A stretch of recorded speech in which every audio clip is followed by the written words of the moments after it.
오늘은 민수기 18장 말씀으로 선물로 주신 자리라는 제목으로 함께 말씀을 나누겠습니다. 민수기 18장에는 여호와께서 아론에게 이 제사장과 레위인의 직임에 대한 지침을 말씀하고 계십니다. 먼저 이 제사장의 임무입니다. 우리 18장 1절 말씀을 보시면 여호와께서 아론에게 말씀하십니다. 너와 내 아들들, 그러니까 즉 제사장 가문이겠죠. 내 조상의 가문은 성소에 대한 죄를 함께 담당할 것이요 너와 내 아들들은 너희의 제사장 직분에 대한 죄를 함께 담당할 것이니라 라고 합니다. 제사장에게 가장 중요한 임무가 무엇이냐라고 이야기를 해줍니다. 그 임무는 바로 죄를 담당하는 것입니다. 이것은 다른 표현으로 바꾸면 죄를 책임지는 것을 말합니다. 근데 이 책임이 두 가지 분야에서 책임지는 것이 나옵니다. 먼저는 성소에 대한 죄를 책임지는 것입니다. 그러니까 제사장들이 이 성소에 대한 죄를 책임진다라는 말은 성소와 관련된 일이 행하여졌을 때 그곳에서 혹시 잘못이나 실수로 인해서 그들이 어떠한 일이 생겼을 때 제사장들이 책임을 져야 한다라는 것입니다. 자, 또 하나의 책임은 어떤 책임입니까? 제사장 직분에 관한 책임입니다. 그러니까 성막과 마찬가지로 이 제사장의 신분과 관련된 잘못이 발견이 된다면 당연히 제사장 자신이 그 책임을 져야 한다라는 겁니다. 대부분 이제 백성들을 대신해서 이 직무에 수행을 하다가 문제가 발생할 때에 이 제사장 직분에 대한 책임을 지곤 했던 것 같습니다. 아무튼 제사장에게 있어서 가장 중요한 임무는 죄에 대한 책임입니다. 근데 그 죄가 두 가지인데 성소에서 일어나는 죄 그리고 제사장 직분과 관련돼서 일어나는 죄, 이 두 가지를 책임져야 한다라고 알려줍니다. 근데 이 책임을 제사장 혼자 담당하기에는 참 쉽지가 않았을 것입니다. 그래서 옆에 함께하는 사람들을 붙여줍니다. 그 이야기가 2절에 나옵니다. 2절에 보시면 너는 내 형제 레위 지파 곧 내 조상의 지파를 데려다가 너와 함께 있게 하여 너와 내 아들들이 증거의 장막 앞에 있을 때에 그들이 너를 돕게 하라라고 합니다. 그러니까 제사장들이 죄에 대한 책임을 지는 것이 무겁다 보니까 이 일을 같이 동역해 줄 사람들이 필요했는데 그 사람들을 누구라고 합니까? 바로 레위 지파 사람들입니다. 이 레위 지파 사람들은 제사장의 임무를 돕는 협력자 역할을 감당합니다. 원래 이 레위라는 이름이 갖고 있는 의미가 참여자 또는 동역자라는 뜻도 있습니다. 그러니까 레위인들은 아론과 그의 아들 제사장들이 증거의 장막 앞에 있을 때에 그 직임을 돕는 역할을 하게 됩니다. 이 증거의 장막이라는 것은 성막의 본당을 얘기합니다. 성막 본당 앞을 이야기합니다. 그러니까 그 건물 안에는 제사장들이 들어가고 그 건물 밖에서는 레위 지파 사람들이 있으면서 그 일을 같이 돕는 역할을 하는 것입니다. 자, 이렇게 제사장들의 임무를 먼저 지침하고 난 다음에 이제는 레위인의 임무를 이야기해 줍니다. 레위인은 성막지기로 봉사를 합니다. 그런데 그들이 성막지기로 있으면서 지켜야 될 중요한 사실이 하나 있습니다. 그것은 무엇이냐면 제사장의 직임에 침범하면 안 되는 것이었습니다. 3절 말씀을 봅니다. 3절 말씀을 보시면은 레위인은 내 직무와 장막의 모든 직무를 지키려니와 성소의 기구와 제단에는 가까이 하지 못한다라고 합니다. 그러니까 레위인들은 성막의 기구들과 번제단에 가까이 가면 안 되는 것이었습니다. 그리고 그 비품도 만지면 안 되는 것이었습니다. 그러니까 그들은 지성소의 법궤는 물론이요, 그 안에 있는 다른 비품도 만져서는 안 되는 것이었습니다. 왜냐하면 접촉하면 그들이 죽을까 한다라고 이야기를 합니다. 오래되었지만 민수기 4장에서도 이 부분을 다룰 때에 레위지파 사람들이 성물을 만지면 죽음을 당한다라는 이야기도 있었습니다. 원칙은 레위인에게 있어서 가장 중요한 임무는 제사장을 돕는 것. 그런데 제사장의 영역은 침범하지 않는 것입니다. 그것에 대해서 다시 한번 부연 설명을 4절에 해줍니다. 4절을 보시면 레위인은 너와 합동하여, 즉 동역하여죠, 장막의 모든 일과 회막의 직무를 다할 것이다 라고 다시 한번 부연 설명해 줍니다. 자, 정리를 해드리면 제사장의 임무는 성소 안에 주로 있습니다. 그래서 성소 안에 있는 거룩한 기물들을 다루고요, 그 다음에 성소 밖 번제단에서 또 제물을 드릴 때의 역할을 감당하게 되죠. 근데 레위인은 어떻게 합니까? 성소 안으로 들어오면 안 되는 거예요. 늘 그들의 직임의 자리는 어디입니까? 성소 밖에 있습니다. 즉 성소 마당입니다. 성소 이 앞마당에서 제사장이 제 기능을 담당할 수 있도록 돕는 역할로 부름받은 사람들, 그 사람들이 바로 레위인입니다. 하나님께서 이 각자의 자리를 주신 거예요. 그러니까 제사장의 자리도 주시고 레위인의 자리도 주셨습니다. 이 자리를 잘 지키면, 이 자리에 맡겨진 직임을 따르면 그 공동체는 문제가 없는 것이었습니다. 그런데 이 자리를 성경에서는 어떤 자리라고 하냐면 하나님께서 주신 선물이라고 표현을 합니다. 자, 먼저 레위인이 어떠한 존재인지 다시 한번 설명하는데요. 우리 6절 말씀을 봅니다. 6절을 보시면 보라, 내가 이스라엘 자손 중에서 너희의 형제 레위인을 택하여 내게 돌리고 너희에게 선물로 주어 회막의 일을 하게 하였다라고 합니다. 레위인이 어떠한 존재인가? 레위인은 제사장에게 하나님께서 택하여 준 특별한 선물이다라고 표현을 합니다. 비록 그들이 제사장들의 보조적 업무를 수행하는 방식으로 그려져 있지만 그들의 회막에서의 직무, 이 모든 일은 제사장에게 주신 하나님의 선물이라고 말씀을 합니다. 또한 제사장은 어떤 존재라고 합니까? 우리 7절 말씀을 보시면은 너와 내 아들들은 제단과 휘장 안의 모든 일에 대하여 제사장의 직분을 지켜 섬기라. 내가 제사장의 직분을 너희에게 선물로 주었은즉 거기 가까이 하는 외인은 죽임을 당할지니라. 제사장에게는 제사장이라는 직분을 선물로 준 자리이다라고 이야기를 합니다. 자, 이 부분을 다시 한번 정리해드리면 이렇습니다. 자, 레위인은 제사장에게 주신 선물이라고 말씀하십니다. 그리고 제사장 직분은 아론과 그 아들들에게 주신 하나님의 선물이라고 말씀하십니다. 자, 이것은 그들이 먼저 자격을 갖추었기 때문에 주어진 자리가 아니었습니다. 오직 자격보다는 하나님의 은혜로 받은 자리였습니다. 어떻게 보면 선물로 받은 특권의 자리입니다. 선물이기에 어떻게 살아가야 되죠? 선물을 주셨으니까 하나님 감사합니다. 제가 이 주신 선물에 감사하며 충성을 다하며 순종하며 살아가겠습니다 라고 해야 되는 거죠. 만약에 그 선물로 주어진 자리에서 불순종하게 된다면 그것은 선물을 주신 하나님에 대한 반역이 되는 겁니다. 그게 바로 고라의 반역 사건이었습니다. 그들에게 주어진 자리, 그 자리가 하나님께서 선물로 주신 자리였는데 그 자리에서 순종하지 않고 불순종을 했던 것이었습니다. 그래서 그 일로 말미암아서 한 번의 심판이 지나가게 됐던 것이었습니다. 자, 그렇다면 이 선물로 주신 자리에서는 어떠한 대가가 없느냐? 그런데 이 대가라고 표현하기엔 좀 그렇지만 그 다음에 주어지는 몫이 있음을 이야기합니다. 자, 먼저 선물로 주신 자리인 이 제사장이라는 직분에 따르는 제사장의 몫이 있습니다.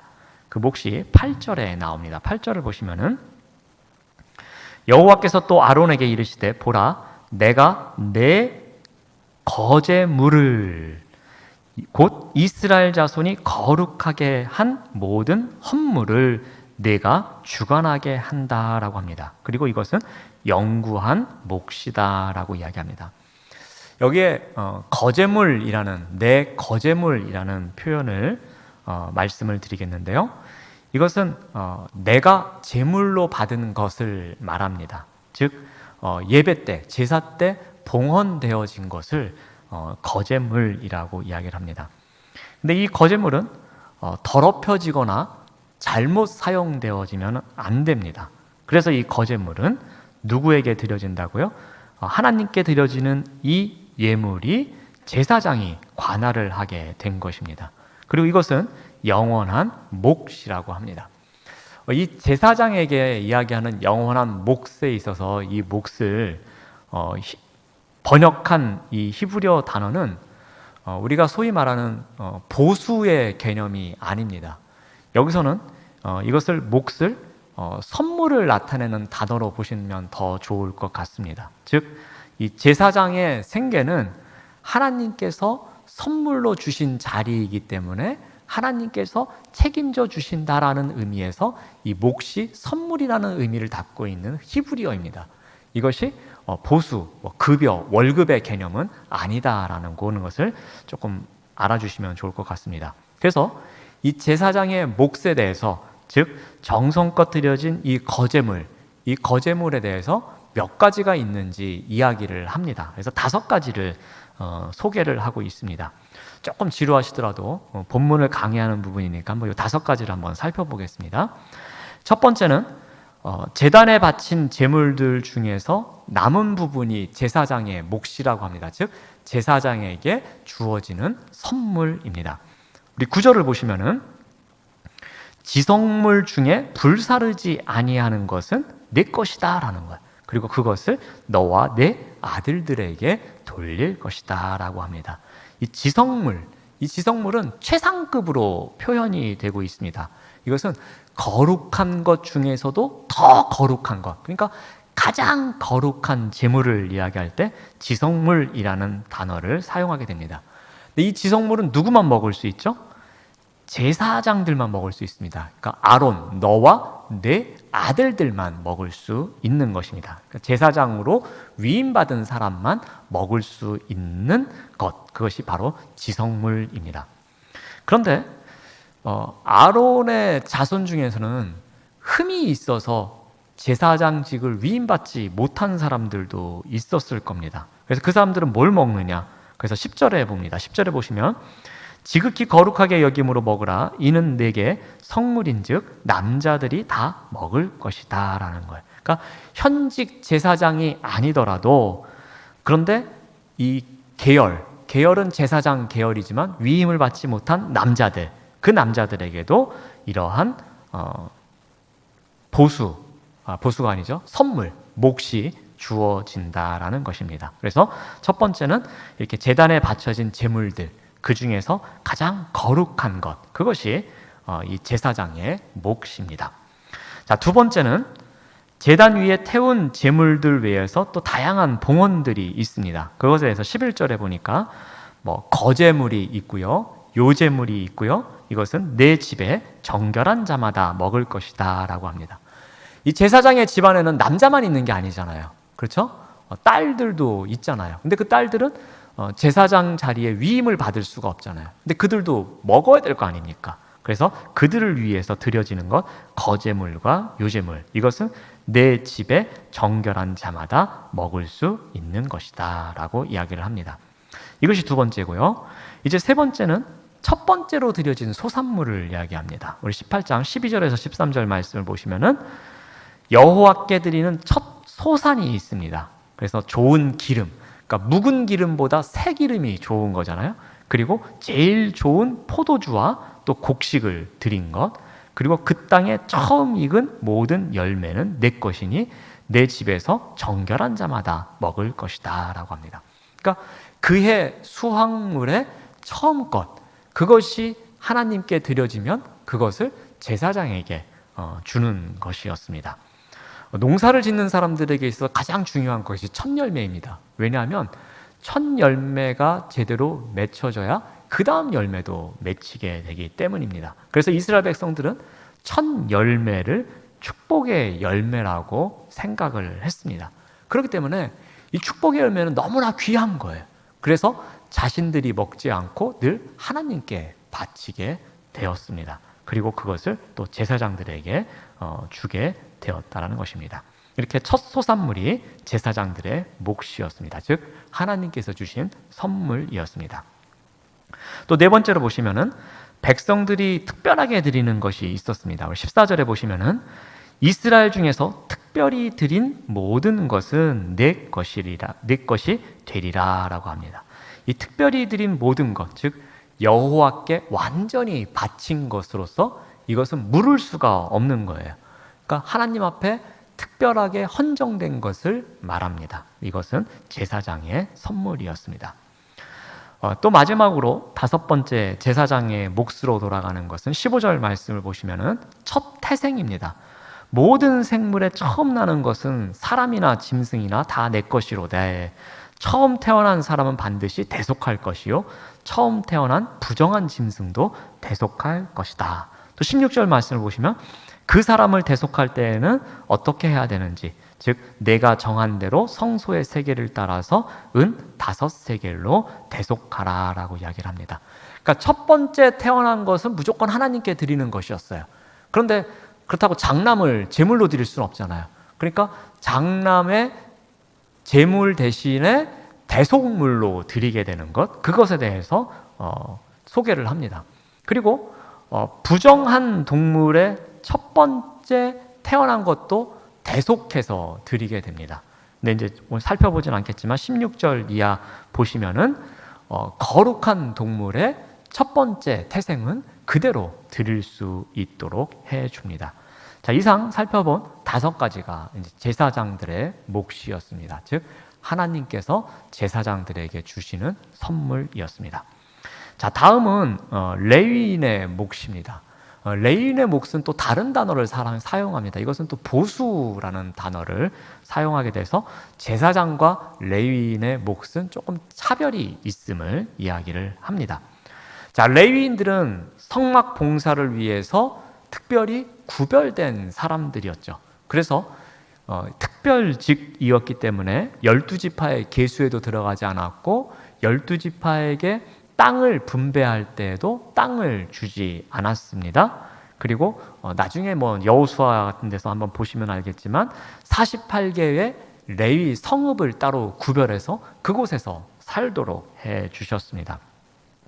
자, 하나님께서는 이스라엘 백성들이 11조를 드리게 했는데 그 11조를 누구에게 주는 것으로 했느냐 하면은 우리 18장 21절 말씀을 봅니다. 내가 이스라엘의 11조를 레위 자손에게 기업으로 다 주어서 그들이 하는 일, 곧 회막에서 하는 일을 감나니라고 합니다. 즉 그들이 회막에서 봉사를 하는데 그에 대한 대가, 그것을 어떤 것으로 주었느냐, 그것이 바로 이스라엘 백성들이 드린 11조로 그들에게 대가로 지불해 주셨다라고 이야기를 합니다. 자, 이게 왜 이렇게 하느냐면은 성막은 하나님의 거룩한 기운이 감도는 공간입니다. 그래서 일반인들이 접근할 수 없는 곳이었습니다. 그래서 성막은 사람들이 접근하기에는 위험한 곳이었죠. 그래서 사람은 성막에 가까이 갈 때에 그 일로 인해서 문제가 생길 수 있기 때문에 그를 대신해서 누가 이 일을 감당했죠? 제사장들과 레위인들이 담당했습니다. 즉 그들이 이 성막에서의 일과 성막 그 앞에 마당에서의 일을 감당하게 됐죠. 그래서 마치 이 이스라엘 자손을 위해서 대신 바쳐지는 거예요. 이 제사장들과 레위인들이 일종의 속죄물입니다.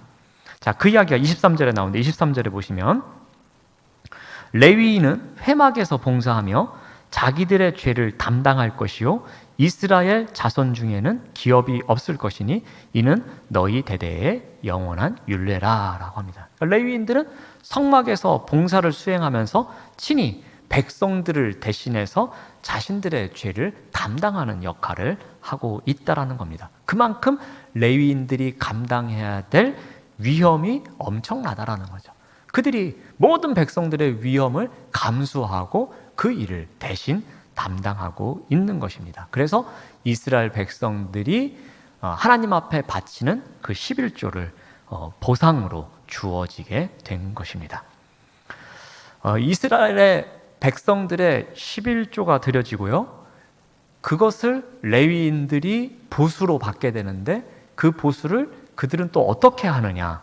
우리 26절 말씀을 보면은 너는 레위인에게 말하여 그에게 이르라 내가 이스라엘 자손에게 받아 너희에게 기업으로 준 11조를 너희가 그들에게서 받을 때에 그 11조의 11조를 거제로 여호와께 드릴 것이라 라고 합니다. 자, 그리고 레위 지파 사람들이 받은 그 보수 중에서 11조를 드립니다. 그러면 그 11조의 또 11조는 어디로 가느냐? 그게 바로 28절을 보시면 됩니다. 28절을 보시면은 너희는 이스라엘 자손에게서 받는 모든 것의 11조 중에서 여호와께 거제로 드리고 여호와께 드린 그 거제물은 제사장 아론에게로 돌리되라고 합니다. 즉 아론 가문의 몫으로 주어진다라는 거죠. 그러니까 제사장 가문은 6가지의 몫을 받게 되는 거죠. 앞에 설명드린 5가지 몫이 있었고요. 그리고 레위 지파 사람들이 받았던 것에 11조로 드린 것을 또 받게 되니까 6가지의 몫을 이 제사장 계열의 사람들은 받게 되는 것이었습니다. 자, 레위인들은 자신들의 수입의 10분의 1을 이제 11조로 하나님께 바쳐야 했고요. 그런데 그것을 하나님께서 마치 어떻게 인정해 주셨냐면요. 27절 말씀을 한번 다시 보면은 내가 너희의 거제물을 타작마당에서 드리는 곡물과 포도즙 틀에서 드리는 즙 같이 여기리라 라는 거예요. 그러니까 레위 사람들이 직접 농사를 짓는다거나 목축일을 하지 않잖아요. 그런데 그들이 이스라엘 백성들이 받은 11조에서 11조를 드리는데 그 드리는 11조를 마치 백성들이 타작마당에서 드리는 곡물이나 포도즙 틀에서 드리는 즙과 같이 똑같이 여겨준다라고 말씀을 해 주십니다. 즉 그들의 11조의 헌물은 추수 후 마당에서 이렇게 다 모든 것을 모아서 그의 10분의 1을 드리는 백성들이 하나님 앞에 드리는 것과 같은 똑같은 11조다라고 이야기를 해 주십니다. 또 29절에서도 이렇게 설명합니다.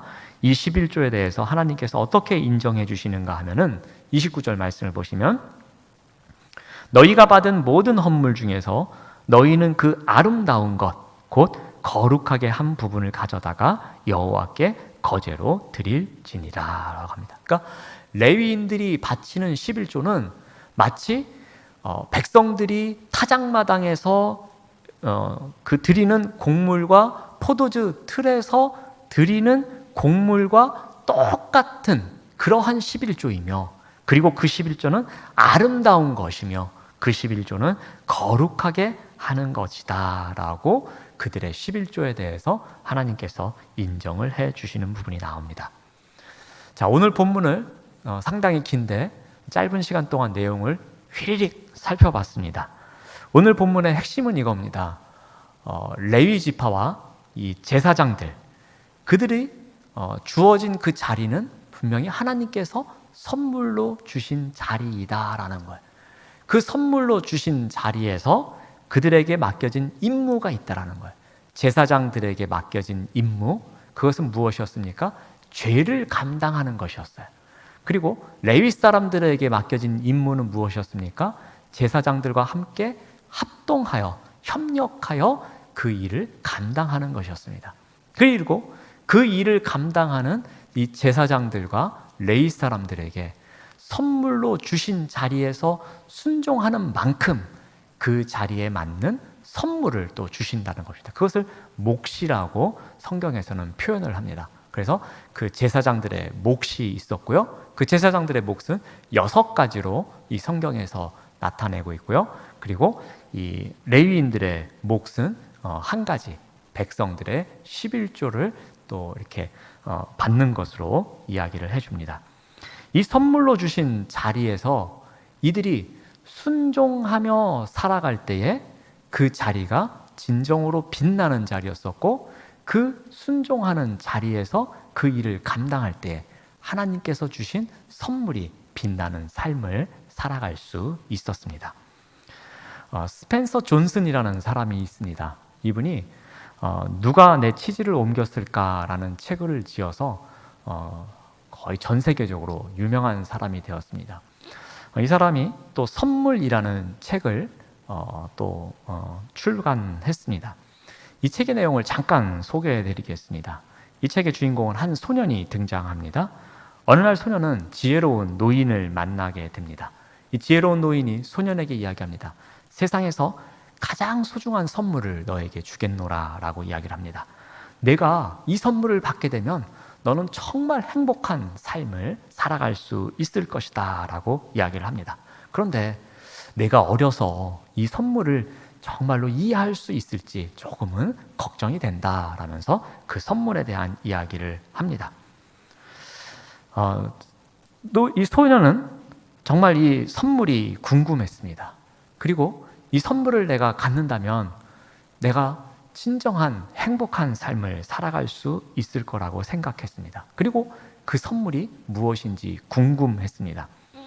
이 노인은 그 선물에 대해서 직접적으로 알려주지는 않습니다. 소년은 잔디를 깎기도 하고 또 친구들과 열심히 놀기도 하고 무엇을 하든지 그 하는 일에 흠뻑 빠져들어서 그 순간을 즐기면서 살아갑니다. 어느 날 또 소년이 노인을 만납니다. 소년은 언젠가 노인이 들려줬던 이야기를 생각하면서 그동안 내가 받았던 선물이 많았는데 그 선물이 그 순간 기쁘기는 했지만 그 선물이 평생 나를 행복하게 해줄 것까지는 않습니다 라면서 생일 선물도 받아보고 성탄절 선물도 받아봤지만 이 선물이 그때뿐이었다라고 이야기를 합니다. 그래서 다시 한번 그 선물의 정체에 대해서 노인에게 물어봅니다. 또다시 노인은 그 선물의 정체에 대해서 구체적으로 알려주지를 않습니다. 이 소년은 점점 나이가 들어갑니다. 청소년이 되고 더 점점 성장해가는 가운데 불만이 점점 많아지기 시작합니다. 세월이 지나면서 더 행복해질 것이라고 기대했는데 오히려 갖고 싶은 것은 많아지고 불평불만이 쌓여갑니다. 혼란스러워집니다. 내가 어느 정도 성공하면 행복할까? 내가 돈을 많이 갖게 되면 행복할까라는 생각도 해보게 됩니다. 하지만 소년은 시간이 지나도 그 지혜로운 노인이 알려줬던 선물의 의미를 발견하지를 못합니다. 노인은 다시 한번 소년과 만나서 힌트를 주게 됩니다. 힌트가 이러했습니다. 내가 지금보다 더 어렸을 때 무엇인가에 흠뻑 빠져들었을 때 어떠했냐라고 물어봅니다. 많이 즐거웠습니다. 그 일만 잘하기 위해 몰두했었기 때문에 그 순간순간이 행복했었습니다. 바로 그걸 안다. 그랬기 때문에 너는 아주 행복했단다. 자, 힌트가 여기까지다 라고 말을 해줍니다. 20대 청소년이 된 소년은 이 말을 잘 깨닫지를 못합니다. 그리고 또 스스로 그 선물이 무엇인지 찾아가기 시작합니다. 선물을 찾지 못하고 또 세월이 지납니다. 이제 소년은 어른이 됩니다. 회사원이 됩니다. 근데 좋지 못한 일로 늘 우울한 삶을 살아갑니다. 어느 날은 승진을 하지 못해서 더 힘든 삶을 살아갑니다. 화를 내고 분노합니다. 그런데도 자신의 삶은 제대로 돌아오지 못하고 행복한 삶을 추구하지 못합니다. 그러던 어느 날 소년은 이 노인이 들려줬던 이야기를 다시 한번 생각하게 됩니다. 노인의 말이 생각납니다. 그래서 그 노인을 다시 찾아갑니다. 이 노인은 웃으면서 이야기합니다. 아직도 그 선물을 찾지 못했니? 라고 물어봅니다. 정말 그 선물을 찾고 싶다면 내가 지금까지 살아오면서 정말로 행복했던 때를 잘 생각해 보렴. 너는 이미 어디서 그걸 찾아야 할지 알고 있단다. 다만 그걸 깨닫지 못할 뿐이야 라고 이야기를 해줍니다. 노인이 가르쳐준 대로 어른이 된 소년은 지금까지 살아오면서 행복했던 순간을 떠올려 봅니다. 영상이 넘어가듯이 행복했던 순간들을 되돌아 봅니다. 노인의 결정적인 힌트가 생각이 납니다. 그 선물은 내 스스로 받는 것이다. 너는 어렸을 때 그것을 가장 잘 알고 있었다. 다만 지금 그것을 잊었을 뿐이다 라는 말을 생각해 봅니다. 바로 이것이구나 라고서 깨닫습니다. 그는 자신이 무엇인가에 몰입했던 바로 그 순간순간이 가장 행복했음을 깨닫습니다. 비로소 그는 선물이 무엇인지를 압니다. 선물은 항상 그의 옆에 있었습니다. 세상에서 가장 소중한 선물은 과거도 아니고 미래도 아니고 세상에서 가장 소중한 선물은 바로 현재였습니다. 바로 지금 일어나고 있는 현재에 집중하는 것이 평생을 행복하게 할 가장 소중한 선물이었다라는 것은 어른이 된 소년이 이제 깨닫게 된 것이었습니다. 이 책의 원제는 자막을 보여주시면 프레젠트라는 단어입니다. 이 단어는 우리가 잘 알고 있는 것처럼 두 가지 중요한 의미를 갖고 있습니다. 하나는 선물이라는 뜻이고 하나는 현재라는 뜻입니다. 소년이 살아가고 있는 현존하는 순간인 이 현재가 소년을 평생 행복하게 할 수 있는 선물이었습니다. 영원한 현재의 소중함을 깨닫고서 한순간 한순간 의미 있는 삶을 살아가는 것이 행복이다라는 것을 지혜로운 노인이 이 소년에게 선물하고 싶었던 것이었습니다. 어찌 보면 오늘 말씀이 이 선물이라는 책 내용과 상통하는 부분이 있습니다. 바로 하나님도 이 아론의 계열인 제사장들과 레위 지파 사람들에게 이 사실을 알게 하고 싶었던 것 같습니다.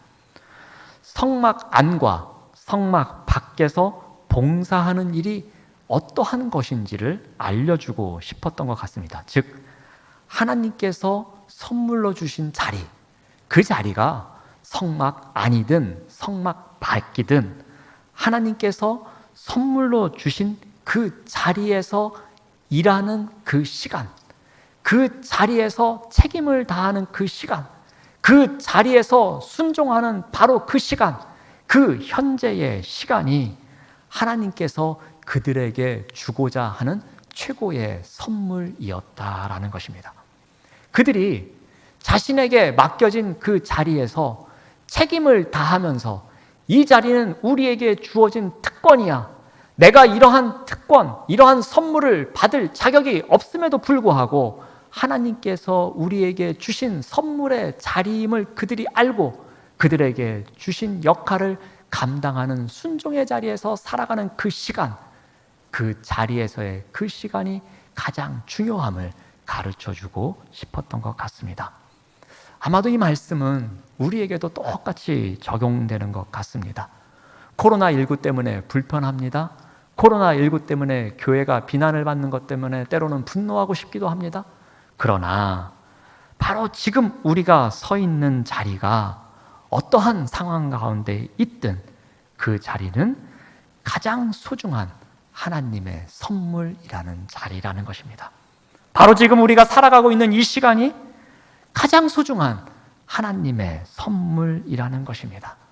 우리가 그 믿음을 갖고 그 자리에서 그 시간에 순종하며 살아가는 것, 그것이 바로 선물로 주신 이 자리에서 우리가 믿음으로 순종하는 삶을 살아가는 삶이다라는 것입니다. 이러한 마음으로 우리에게 선물로 주신 그 자리, 그 자리가 어느 자리이든 그 자리에서 그 시간에 순종의 삶을 살아가는 우리 모두가 되시기를 바랍니다. 기도하겠습니다. 하나님 감사합니다. 우리가 살아가는 삶의 자리가 하나님의 선물임을 굳게 믿고 살아갈 수 있도록 인도하여 주시옵소서. 예수님의 이름으로 기도드립니다. 아멘.